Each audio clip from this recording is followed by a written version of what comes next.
Emily Bean and the Flying Machine.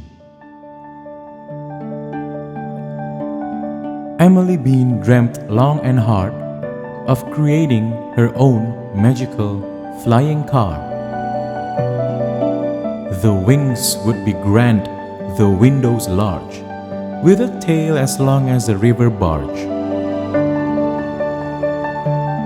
On Monday, Emily found large boxes piled high in a row,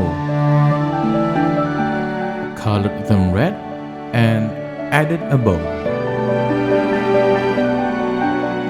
On Tuesday, Mom carefully cut round windows for the sides and front, then crafted shapes for the ship as though she was on a treasure hunt. On Wednesday, Emily added captain chairs, one for her and Captain Theodore Bear.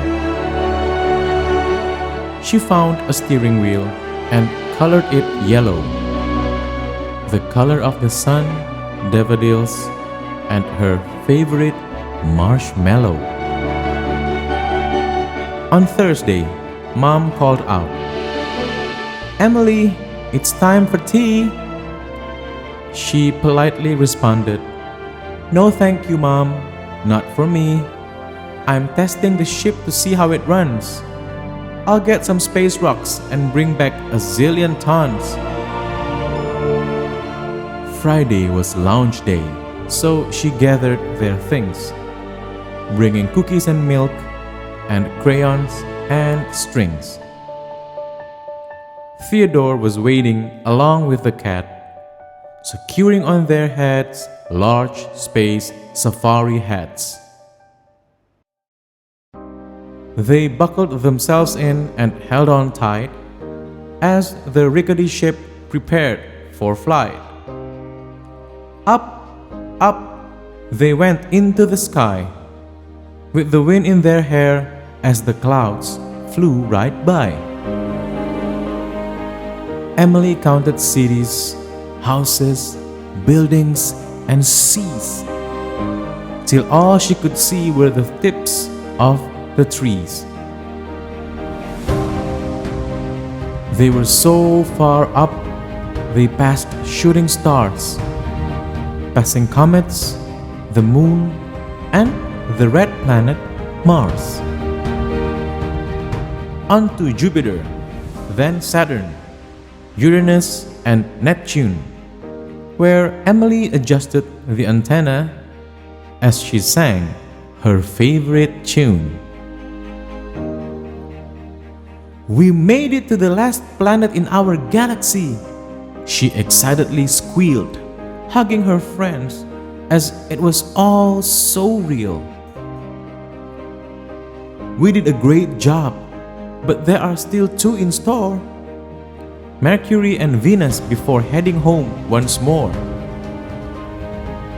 She turned the ship around and off they went, traveling 100,000 light years before making their final descent.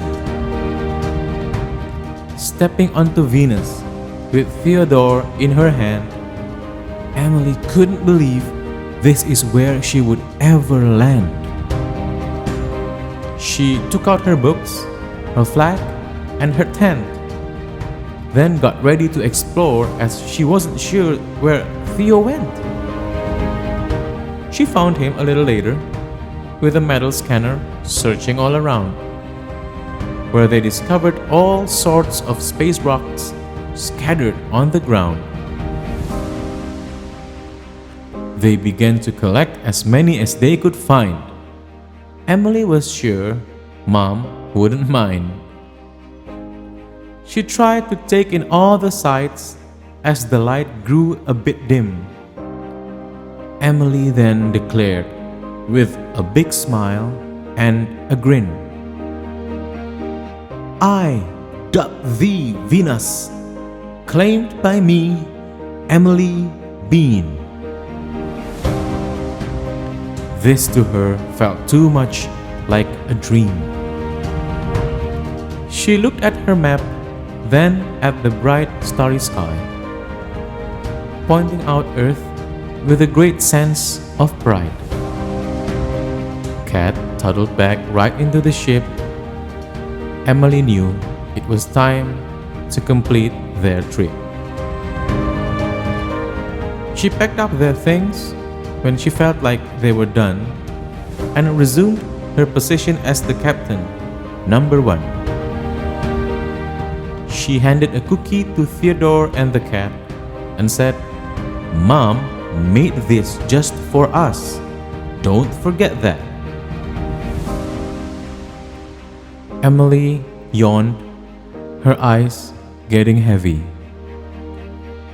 Maybe, she thought, dinner is ready. We've had lots of fun, but it's time to go home. Mom will be happy that she's not alone.